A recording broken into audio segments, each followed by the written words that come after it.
Welcome to Write Your Narrative, your weekly go-to street art podcast. There's just so much culture and life in South Florida. Art helped me find myself. I can sit here and complain that Miami doesn't have any of these things, or I can find a way to do it. This is what I'm supposed to be doing. We have changed the conversation. You're in the right place. All right, so welcome to the podcast. Welcome to Write Your Narrative. And we are today in North Miami with JP Williams, who's the gallery owner, curator of the Miami Art Society, the Mass Gallery. JP, welcome to the podcast. How are you today? Thank you. Thank you for having me. I'm good. Good. Nice sunny day, summer, hot summer in Miami. Hot summer in Miami, yeah. Well, not much we can do, just stay in the air conditioning. So we got some beautiful artwork behind us, and thank you so much for having us in the gallery. So how did you get into this world, this art world? It's really interesting. I started the gallery in March of 2019, March 29th of 2019, which was the first opening that we ever had. It was a group show called Paradigm Shift. This is actually your third location here. This is the fourth location. Fourth location. Okay. Fourth location, which is funny because aside from my first location, which is still there, the building and everything, every location that I've been in apparently is either already torn down or in the process of being torn down or planned to be torn down. The building that we're in right now is supposed to get torn down too. Oh, this one too? So you're already looking for the next location? Yeah, I was giving a certain amount of time, and they're like, hey, you have 2 years here, and then it's getting torn down. But yeah, I mean, I started in March of 2019. The way that I guess I kind of got into all of it is like I tell people all the time, it was all circumstantial. You know, I tell people, if you're in the art world, you're there because of 4 reasons. Either you wanted to be in it and then got into it and decided, oh, this is something I can do with my life. I enjoy it. You wanted to get into it and you're probably not going to stay in the art world because you hate it, or it's not up to par, or it's too much, or it's crazy, or whatever. And that's a person that I consider transitional. They're probably going to leave. There's people that did not want to be in the art world. They're in it for whatever reason, and they're probably going to leave because they're not enjoying it. And then there's people that entered that weren't expecting to enter it. They enter, they're like, oh, you know, this is pretty crazy. This is a really intense environment, but I'm enjoying it, so I want to be in it. And I consider myself to be that last person, where I ended up in a job in just a general environment, and because of one thing or another, I just kept going. So essentially, when I was in college, I was working at different museums for school. When I was at FIU, and then later when I was at University of Miami, and because of it, started participating in a lot of events that were happening at the time in Wynwood. You know, Panther Coffee and a couple of other galleries, and a lot of pop-up shows. Yes, that they were happening at the time. So I was spending a lot of time doing things back and forth and volunteering, and I already enjoyed it. So it was something that I was doing in my free time. That wasn't what I was planning to do professionally. I was actually applying to grad school when I graduated college because I actually have a degree in anthropology. Oh, so interesting. I've done archaeology during most of my early days, professional early days. Down here in South Florida, in Miami? No. I did excavations in Puerto Rico and Mexico. I did do some in the Keys, actually. Something in the Keys. But that was my plan. And, you know, obviously it's not easy to find a job in that career, that environment, especially in Miami. You know, I also had an art history degree, and I said, well, if I can't do this, let me do that. And that way I can make some money in the meantime while I'm applying to grad school. And I got an art handling job. I was collections manager. All right. That's a title. Yeah, collections manager, whatever. Yes. But really what it was is I was just an art handler. Yeah, but this is hard to get your feet wet, and then just to get into the art society. Yes, at the time. Yeah. Right. And I was working for a place that I don't think is open anymore. But at the time, it was kind of really influential in some of the development and the growth of the street art scene to get into a more serious environment or plane. And it was called Fine Art Auctions Miami. And Fine Art Auctions Miami was actually the first auction house in the world to do a street art and graffiti interesting auction. It was just so long ago. This was I remember this in 2014. Okay, sometime I was around and I don't remember this. Yeah, they did one at I mean, the building's not that anymore. I think it's just a venue for Red now, but it was called LMT. Oh, LMT. Okay. LMT, Yes, I do remember this building. Yes. Yeah. So at LMT, they did the first one, and it was really intense. There was like I do recall this on 29th. On 29th. Yeah. Yes. This was 2000. I want to say 2013 or 2014, and they had this like big Speedy Graffito installation, and they brought all these pieces up for auction. Okay, now that you mention it, yes, I do recall this. I do feel like that was a pretty big one, because they also had the big Banksy piece, the concrete piece with the two cops that were kissing. Oh yes, it was that exhibit. So that was one of my first jobs ever. All right. Well, that piece is still somewhere in Miami. It's floating around here in Miami. It's tucked away, and yeah, it's probably in what's the name of this building? We had a museum vault also. Yes, who had something, and then it had an art auction gallery in the back. That was the one I'm talking about. Yeah. Okay. All right. I remember working with them over there. Yes. So I worked with them. That piece is probably a Museo Vault.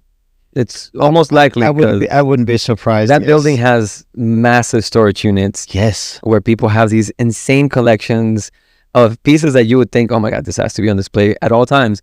No, they're just in a crate.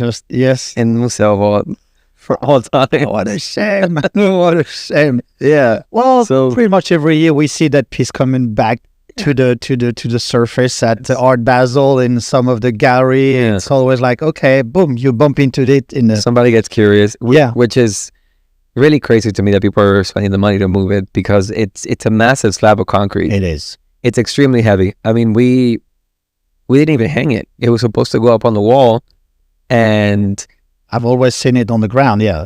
No, because it's always like in the middle of the aisle. It's just like, okay, it's just something else. It's standing. Because you can't put it so heavy. I mean, I think there was like 8 of us to put it up into the wall, just to stand it. But that was how I started, and I started doing our handling. I started doing the installations. I was helping a variety of people back then, and then because I was working with them, some other companies that were doing our handling, or some other people that needed extra hands. So like, hey, do you know how to do this? Do you know how to do that? Do you know how to do this? And I was learning how to do it. Other people started calling me and being like, hey, I need you for this, I need you for that. So I kept doing those odd jobs while doing other jobs, because no one got bills to pay anyway. Yeah, of course. And then a job is a job, as long as you stay in the art. There's so many different aspects in the art scene that you can work on. Yes, 100 ways. I mean, there's so many people that I think are part of the art community, just actively like interacting with everyone. They go to all the shows. You always see them around, and they're not really an artist or like in the galleries or whatever. They're just someone it's that me. It's like it's I'm one of the art collector, it's just like crazy about just crazy about aficionados, I guess. Oh yeah, aficionado. Yes, totally. Yes, we can just talk about art forever. And I love going to galleries, and I love seeing, of course, the street art. It's more my cup of tea, but I love, contemporary art.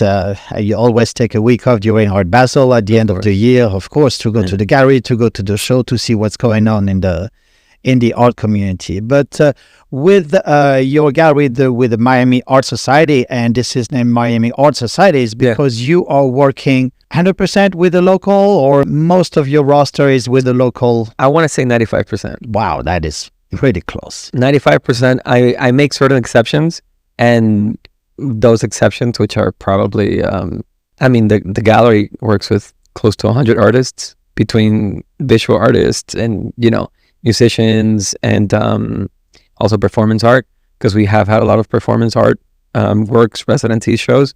I think about 100, and out of those, I would say maybe less than 10 are not from Miami. And the reason they're even here, or I continue to exhibit them, is primarily because we are my friends. Yes, of course. So, and because you see the talent in the art. So of course. Why not exposing us? Why not bringing someone who might be actually coming back to Miami and living in Miami in a few years, whatever. So that a very good example of that is Entes. Entes, yes. Entes is someone I've been working with for many years, that I've known, I think, since 2018. So 2018, 2017, sometime around there.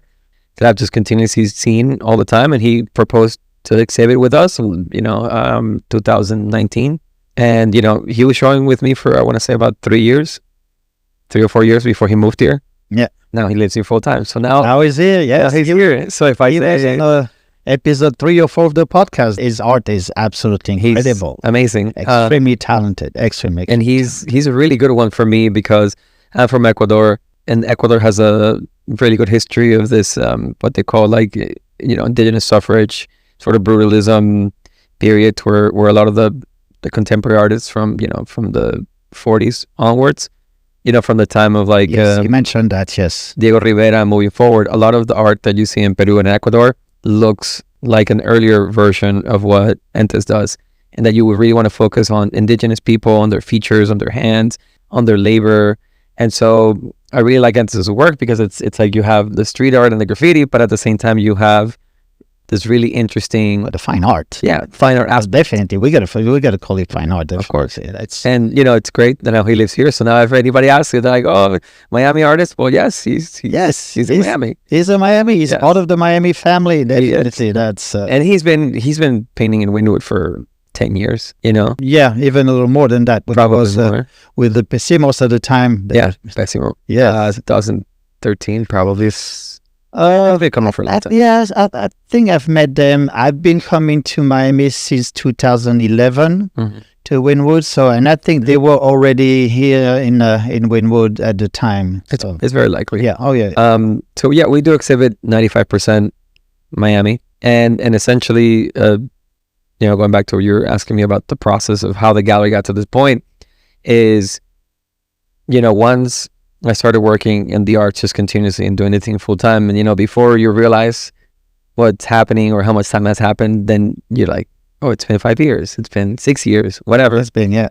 And then all these people are your friends. You work with them. You've done projects with them. You've painted with them. You've assisted them. You've done like all kinds of things. So they become your friends and they become part of like very permanently a part of your life.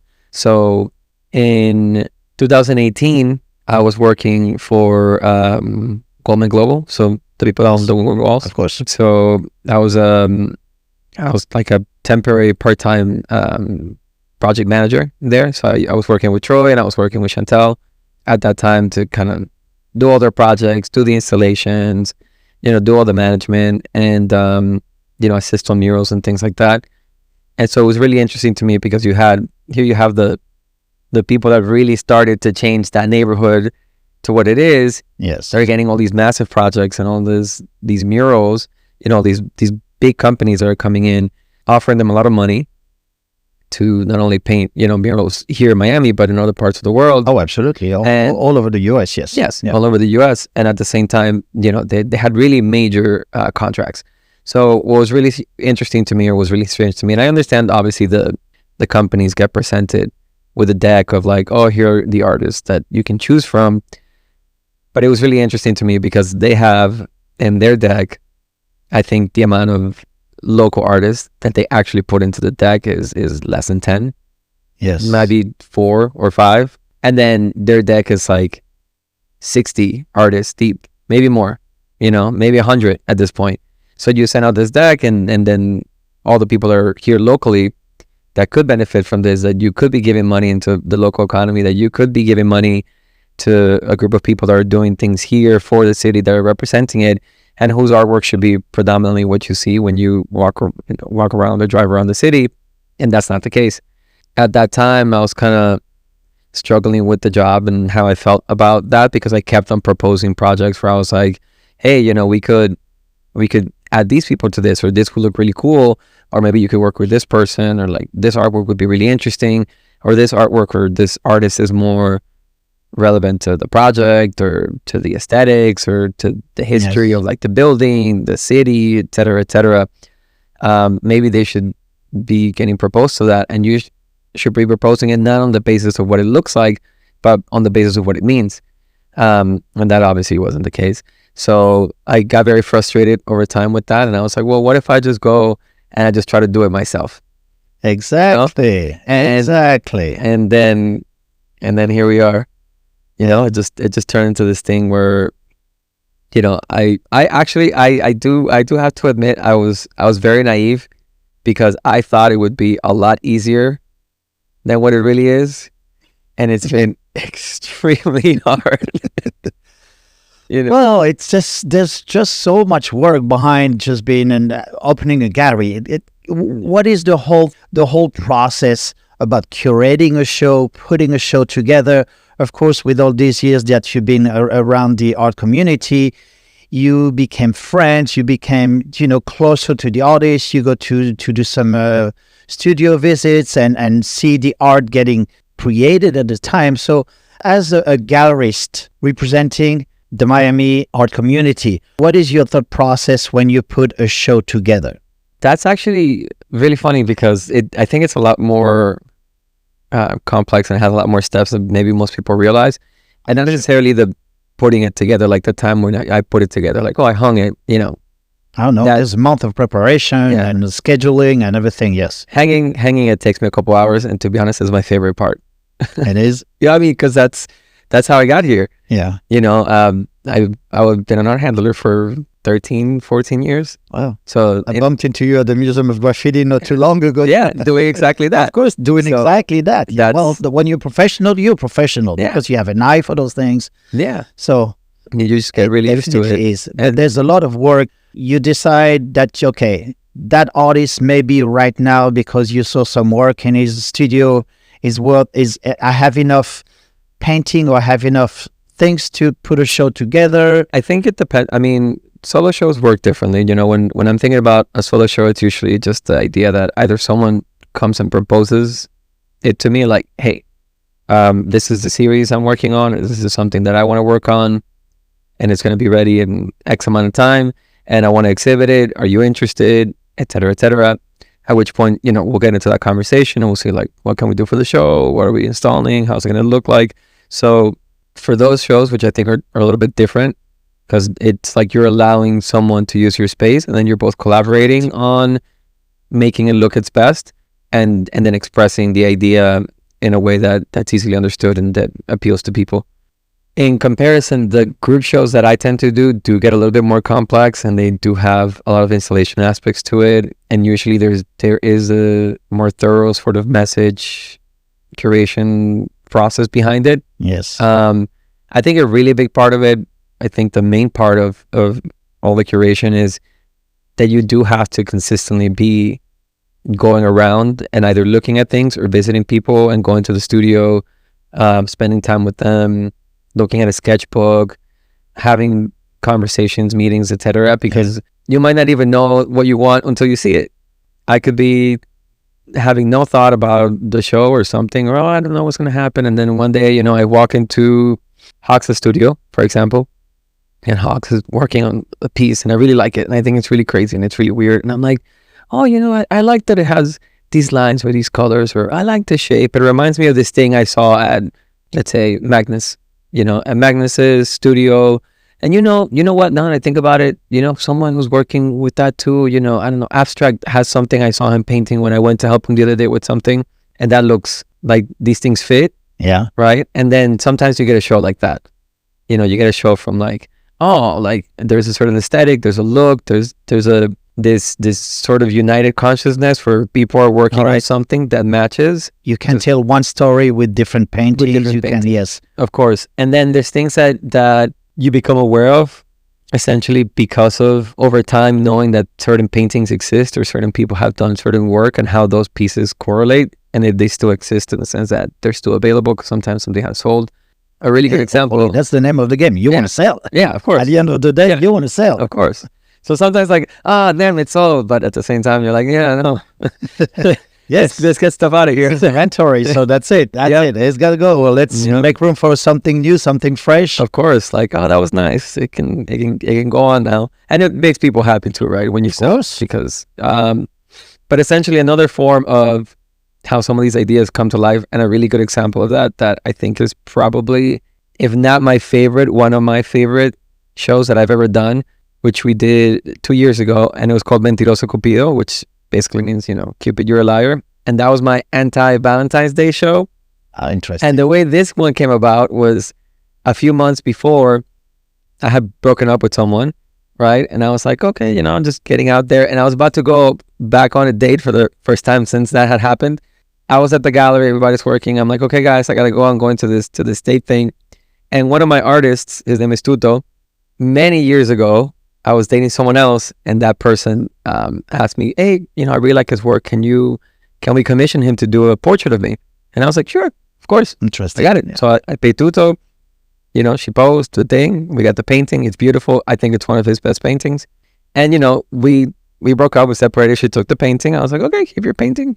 It's a painting of you. What am I gonna do with it?" And then the next relationship, who was aware of the fact that this painting existed, wanted one too. Oh, okay. So then she was like, "I want a Tuto painting of myself." And I said, "Okay, sure. Let's do it. Why not?" So Tuto needs some money. So, "Hey, do you want to do this?" Sure. Yeah, that did the whole thing. That painting came into existence. You broke up again? It broke up again. And now the painting is gonna go to this person. So I'm leaving to go on this date, and Tuto goes, "Hey man, good luck. Let me know when you want me to paint this girl too." And I was like, "Oh, that's really douchey." But I did this to myself. I have to be honest. I did it to myself. So I laughed and I was like, "Man, you guys suck." And at the same time, like, you're crazy because you're saying that, but I know for a fact you have, 2 or 3 paintings of your ex-girlfriends. And then I said, "And on that note, all of you guys have paintings of your ex-girlfriends." And then as I was leaving the gallery, I was like, they all have paintings of their ex-girlfriends. Have tattoos even. It's like, yes, but then the idea came into my mind. I have seen so many paintings from all these artists that I knew were paintings about their ex-girlfriends or their ex-partners or whatever. Oh, yeah. And I was like, this can be a show. This thing can be a show. Idea. I just get all the paintings that all these people have made about their past lovers and the situation, right? And that is an exhibit, and that is a concept. And then you expand on that idea where, it wasn't just like, oh, it's a painting of like your ex-girlfriend. It's just the combination of the process, right? Because when you're painting the painting, when that painting is being made, most of the time, sometimes it happens after the fact. But when you're painting it, it's because you're in love. You're choosing to paint something that you're really passionate about. And so these pieces have just really, really strong passion, meaning. interesting meaning, and they're really well painted, and they were all beautiful pieces. So I conceptualized a show. We did 2 or 3 art installations there that kind of represent the nature of relationships and things like that. I actually, because I was being asked earlier if I consider myself an artist to a certain degree, and I generally don't think so. But for that show, for example, me and one of my boys, Boza, we came together with this idea of like, I wanted a flower to be made out of metal and just let it rust. Just let the flower rust, and the flower has like a thorn at the top, because that's what it is. When you're in the process, you give it, oh, it's beautiful, and then things over time become dissolved, the solution rusted. So it was a really interesting idea, and it comes about in that way. A lot of the time when I'm curating something, an idea will kind of present itself, or I'll be talking, or someone in all this time that I spent talking to artists and musicians and everyone, and just kind of expressing different ideas. Usually with someone like Hawks, I'll just be talking to someone and all of a sudden be like, and just come upon this concept of being like, oh, I could do this. And then I enter the next process, the next step, which is, okay, like, where would I do it? How would I do it? Which artists are going to be a part of it? What am I going to display? What kind of installations can I do for it? I mean, I want to say I have about 10 to 15 shows that I've, conceptualized, thought up. I have it all written down. Who's going to be in it? What pieces would be a part of it? Like, what things we would need to install? What elements would be added to it? What size of the space I need? The space, yeah. Because sometimes like there's a lot of things I can do here, and sometimes you're conceptualizing to this. Sometimes you just have a concept and the size doesn't match. So that's another part of that's another part of the curation that's really big is, when I'm thinking about curating things for here, I also have to think about what are my limitations in the space, or how much can I readapt the space to this thing that I'm going to try to do. And then there's times where you can conceptualize something and then find a space that's going to match the idea, which is a lot harder. and it just kind of stays in the back burner, and then some of them you are able to bring to light more easily. In terms of selling art, because I'm selling I try my best. What do you think of the art market here in Miami? How do you see that? It sucks. It sucks. Okay, sucks. Yes. It's hard, yes. Not that I want to No, but ruin my chances of no, of course not. But selling anything. You think there's too much competition? Do you think there's no? There's actually no buyers. There's been no buyers. No. There's buyers. Yeah, I would say Miami has an overabundance of people collectors that have the financial capacity to buy art. I think that a lot of the problem lies somewhere between like a lack of sort of cultural awareness, a misunderstanding of why you should be purchasing artwork, and also just a certain degree of like just an attempt at wanting something because it's just popular, or it's what's in right now, rather than the fact that you actually like it or you actually want it. And at the same time, I think that also Miami is a city where people who do have the financial capacity to then buy art might not have the interest or have preferences to do something else with that money rather than purchase artwork. Where if you go to some, a place like New York, or you're in Europe, you're in London, or Paris, Tokyo, other cities in the world that I do think they're the people that are at a certain, social strata, they do have the financial means to purchase art, and they do have the habit, the cultural awareness, the know-how, the interest, the passion to do so. That's where I think that Miami has, has collectors, but I mean, I have friends, people I went to high school with many, many years ago, who have now, they have good jobs and they become successful, and some of them have the means to purchase artwork. And, they could come and purchase artwork here for me. And, you're supporting me, you're supporting local artists, you're supporting the local economy. No, they buy COS toys. Oh, yes. And what they have on the wall at the house, it's from Target. No, they'll buy things like, they'll buy like, oh, I'm going to get a COS print, or I'm going to get somebody that I know. They have different interests. Yeah, told me that I need to buy this because this is going to make me money in which is one of the questions I have. Should people buy art as an investment? I mean, my opinion on the matter will always stand. And now, I'm not saying that anything you buy is obviously an investment, because artwork, it can't go down in value. It can only go up in value. I would think so too, yes. Yeah, because generally speaking, and even if you look at it over time, when you purchase like an oil painting on a canvas, throughout time, just the nature that it's an oil painting requires a certain, technique, capacity, whatever. And that price remains relatively high. You can't just buy an oil painting for $500. Like it's not gonna happen. No, it's not gonna happen. No matter who is the person that's they're just not gonna sell for that amount. So I don't really think that the main reason people should buy art is for an investment. I think that the main reason you should purchase artwork is because you fell in love with it. It has to be. It has to be that simple. It's that you fell in love with it. You see it, you love it. It sparks something in you. It does. Yes. Fallen in love with this image, with this message. This concept. Especially because sometimes people will purchase something based on the story, but you are falling in love with it because you're falling in love with the story.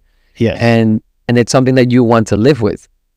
Because you can live with that for the rest of your life, essentially. Because once you buy a painting and you take it home, you're going to be looking at that every day. You are, yes. And you want to be looking every day. Yes, and then you want to tell your friends when they come to your house, look at this space. Of course. And then you want to tell at your time the little story behind it that you learn or something. So, and that's what I mean about the culture of it.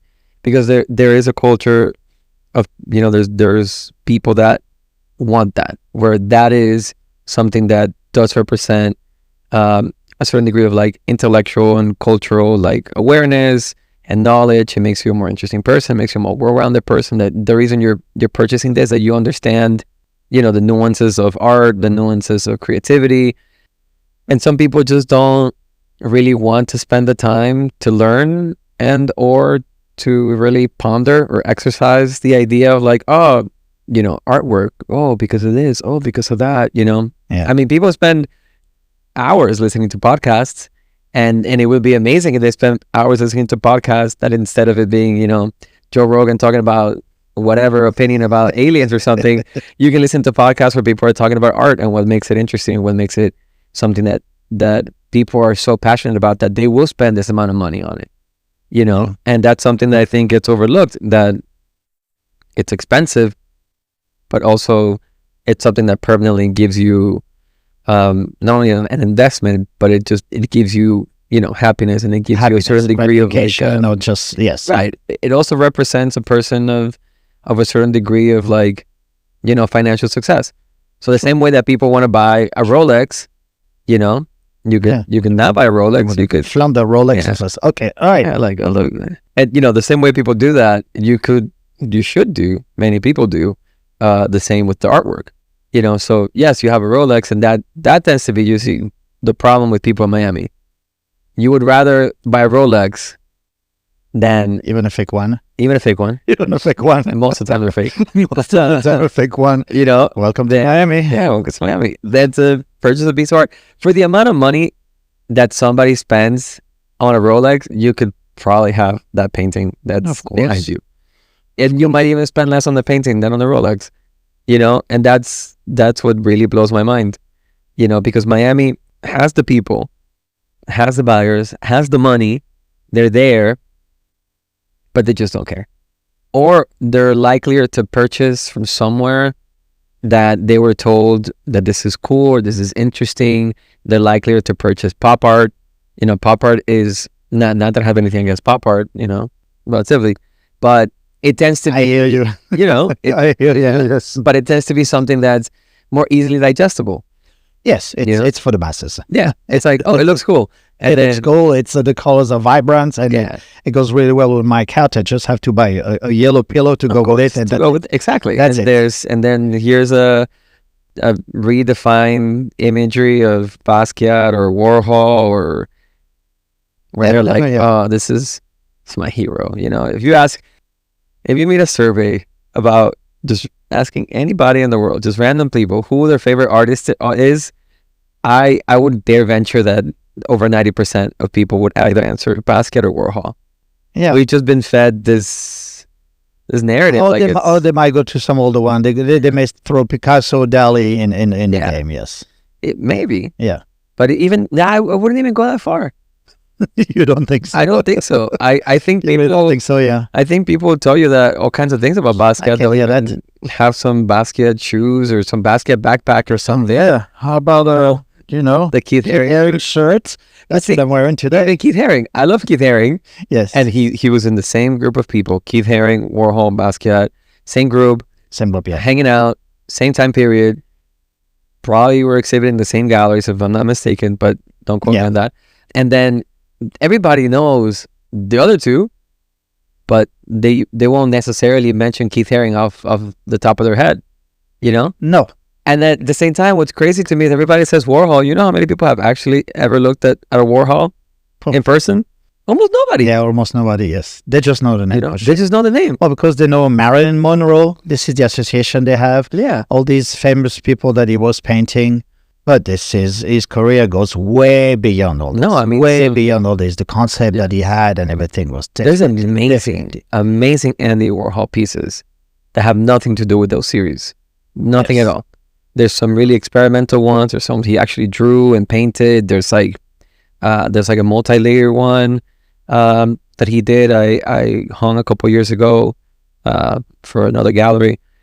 Just amazing work, but people don't. Also, you had some real Andy Warhol pieces in your. Oh yeah, this is a good thing about being an artist. Yes, I've handled some really, really nice pieces. Yes, some really good original pieces from really well-known artists over the years that I feel very blessed and happy to have handled. I would be shaking holding something like this. You get used to it. You get used to it. But that does happen, which makes it more difficult. Like I've had that situation where this is why when art handle is difficult to bring an assistant. Absolutely, because you will have someone where. And, I have to be honest, some galleries, some older galleries, they really drive the point, home to kind of be a little bit of an asshole with it, where you start to lift it and, you barely touched it. And they're like, be careful. That's $250,000. You're like, I know. I know. That's why I'm here. Yeah. It's in a frame. You're gonna be okay. Oh, we're gonna be okay. So, well, Andy Warhol and all these guys are a little far from us. We're here in Miami. And what would be your 5 top artists that you represent with the gallery? That I throw in some names that are your friends that are on top of the Miami Art Society list. like the favorites, so to speak. Favorite and the people that you see eventually making a mark in the history. Is there anybody in Miami that you would think would be a next household name? You know, someone that... I mean, I think yes, over time, yes. Over time. But at the same time, I think that, I mean, Hawks is a really good example of that. Hawks is... I was waiting for that name, yes. Hawks is getting to some levels that I would say he's maybe not necessarily at the same level, because I don't want to, overextend, but I do think that Hawks is becoming as recognizable and as well known. Maybe the sales are not, to the same degree as someone like Redna, but I do think that Hawks is getting to that degree that it is that known, it is that successful, it is that widely spread, yes. Because at this point, I mean, he has to have a mural in most major cities in America at this point, and a good amount of major cities in Europe. Yes. And has also painted in Latin America. There's a lot of Hawks in Colombia, for example, and in other countries. I mean, but when I mean an actual commissioned, extensive project, mural, artistic endeavor, there's conceptualization to whatever he's decided to paint and why and where and when. Hawks really, stands. Takes the cake. Yes. Yeah. Internationally, yes. Internationally, yes. When you talk about, locally, I would say Dos Alas is really high up there, because Dos Alas has a definitely wall and just everywhere. I mean, I don't think there's the neighborhood of Miami doesn't have a Dos Alas mural. That is very true. That is very true. Yes. Do I necessarily feel like that might be the case on a global scale? No, not necessarily. But I do think that Hawks is a really good example of that level of success. I think Tati is a good example of that.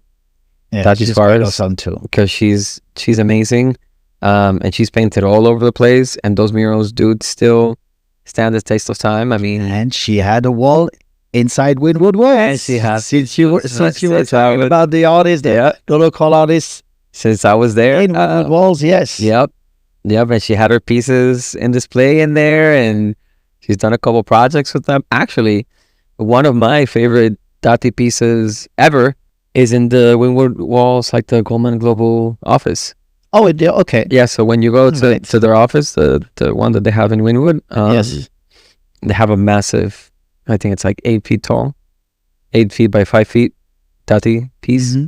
It's one of my favorite ones. It's in there. So she's definitely a part of that. She's part of that, yes. And at the same time, she's done all kinds of projects and murals all over the world. I mean, aside from the fact that she's painted in Hawaii for all the powwows and everything, she's also done powwows in Japan and all over, the US and Europe and all kinds of places. She's been in, museum shows and things of that nature. So I think that she's a really great one. Also, I would say, and I hate to admit this because obviously it's not my gallery, but I would say a good chunk of the artists that are represented by Spinello tend to get to that degree. Reggie has gotten really, really far. He's done really well.